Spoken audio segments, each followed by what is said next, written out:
భారతదేశపు మహాగ్రంథాలు, కావ్యాల సంపూర్ణ సంకలనం. సబ్స్క్రైబ్ చేయండి. తిలక్.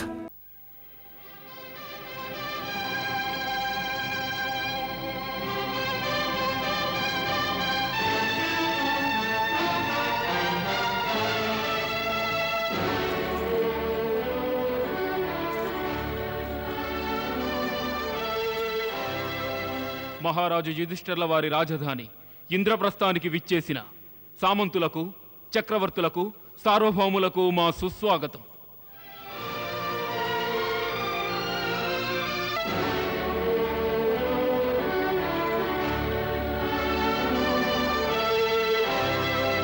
ఈ రాజ్యసభలో మనమందరము ఒక శుభకార్యానికై సమావేశమయ్యాం. నేడు ఈ మహోత్సవంలో యుధిష్ఠిరుల వారు స్వయంగా గౌరవించి పాదపూజ చేసే అగ్రపూజకు సమర్థులైన వారు ఎవరు అని మనం నిర్ణయించాలి.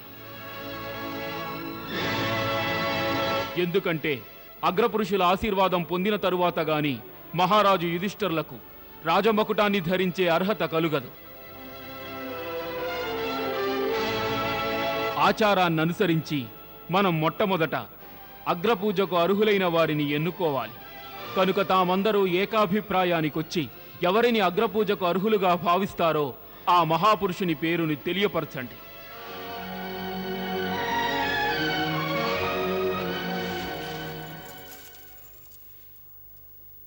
నా ఉద్దేశంలో ఈ సంపూర్ణ ఆర్యావర్తమంతటిలో ప్రస్తుతం ద్వారకాధీశులు శ్రీకృష్ణుల వారు తక్క మరెవ్వరూ పూజనీయులు కారు. వారొక్కరే అగ్రపూజకు అర్హులు. పితామహుల ప్రతిపాదనను నేను సమర్థిస్తున్నాను. యదునందనుడు శ్రీకృష్ణుల కంటే సమర్థులు మరెవ్వరూ లేరు. అక్షర సత్యం. శ్రీకృష్ణులు ఒక్కరే ఈ గౌరవానికి అర్హులు. నా అభిప్రాయంలో కూడా ద్వారకాధీశులు శ్రీకృష్ణుల వారే ఈ గౌరవానికి అర్హులు. ఈ గౌరవం వారికే దక్కాలి. ఇప్పుడు ఈ రాజ్యసభ సర్వసమ్మతితో అగ్రపూజ యొక్క గౌరవ పురస్కారం ద్వారకాధీశులైన శ్రీకృష్ణుల వారికి నిర్ణయించింది.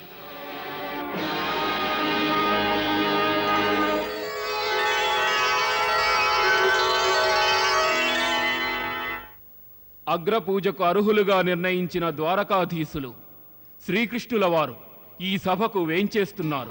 ద్వారకాధీశులు శ్రీకృష్ణుల వారికి, ద్వారకాధీశులు శ్రీకృష్ణుల వారికి, ద్వారకాధీశులు శ్రీకృష్ణుల వారికి, ద్వారకాధీశులు శ్రీకృష్ణుల వారికి, ద్వారకాధీశులు శ్రీకృష్ణుల వారికి,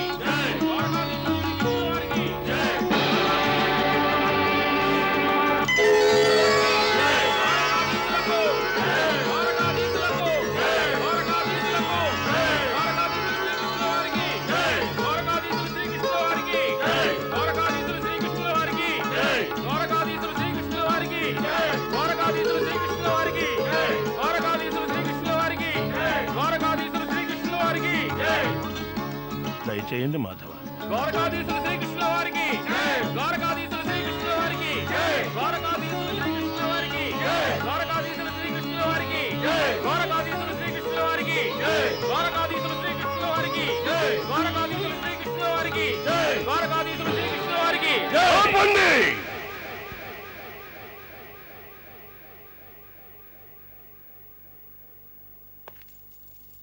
మీ అందరి నిర్ణయాన్ని ఈ శిశుపాలుడు సూటిగా వ్యతిరేకిస్తున్నాడు. మా దృష్టిలో శ్రీకృష్ణుడు ఎన్నటికీ అగ్రపూజకు అర్హుడు కాడు. అగ్రపూజనందుకునే అర్హత ఈ మాయావికి లేనే లేదు.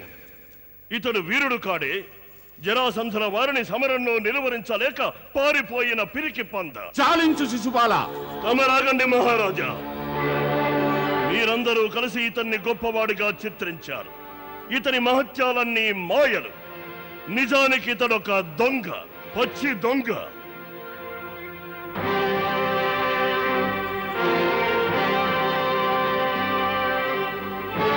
ఇతడొక స్త్రీలోలుడు, కాముకుడు, నీతిమాలిన వాడు. తండ్రి ఎవరో కూడా తెలియనివాడు. ఒక్కొక్కప్పుడు నంద్రునికి పుత్రుడంటాడు, మరోసారి వసుదేవుడు నా తండ్రి అంటాడు. ఈ ధూర్తుడు తన అసలు తండ్రి ఎవరో నిర్ణయించుకోలేకపోతున్నాడు. ఆ! అగ్రజ, ఏమిటిది? శాంతించండి. శిశుపాలుని 100 తప్పుల వరకు క్షమిస్తామని వాగ్దానం చేశాం. ఎవరికి చేశావు కృష్ణయ్య? మన పెద్దత్తయ్య గారికి అగ్రజ. శిశుపాలుడు మన మేనత్త కుంతీదేవి గారి యొక్క సహోదరి శృతీశరకు పుత్రుడు. కానీ వీడు హద్దులు మీరుతున్నాడు కృష్ణయ్య. తమరు శాంతించండి అగ్రజ. వీడి తప్పులను స్వయంగా లెక్కిస్తున్నాను. అందరూ చూస్తున్నారుగా మా ఈ దూషణలను ఎంత సంతోషంగా ఆలకిస్తున్నాడు. లజ్జాహీనుడు, దుష్టుడు.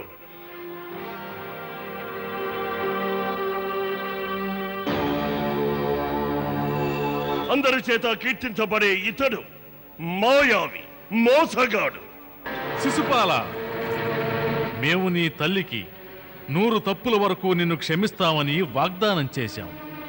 ఇప్పుడు ఆ సంఖ్య పూర్తిగా వస్తుంది. జాగ్రత్త వహించు. ఏం చెయ్యగలవు? ఏం చేయగలవు నువ్వు కులహీనుడా?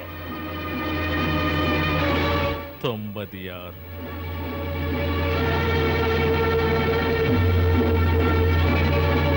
కపట వేషధారి. ఇంకా 3 ఉన్నాయి.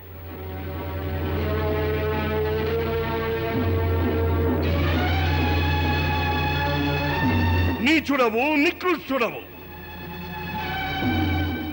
ఇక 2 మాత్రమే. మాకు నిర్ణయించిన రుక్మిణిని అపహరించిన నీవు అధముడవు. 99. మాయల మారివి, ధూర్తుడవు, దగాకోరువు, నిందనీయుడవు. పూర్తయ్యాయి 100. శిశుపాల, ఇకపై నీవు పలికే పలుకే పలుకుతుంది నీకు చరమగీతం. సావధానుడవు కమ్మురా నీచుడా.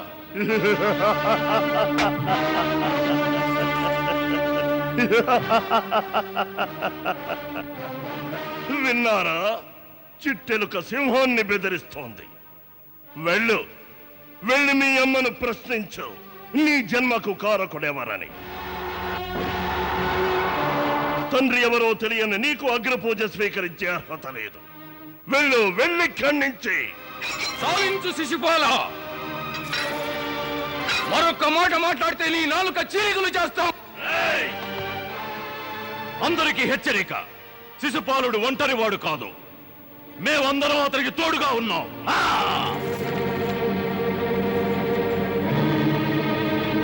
మీలో ఏ ఒక్కరు మమ్మ సమీపించాలని యత్నించినా మేము ఆ శ్రీకృష్ణుని అంతమొందిస్తాం. మా హెచ్చరికను నీవు అతిక్రమించావు.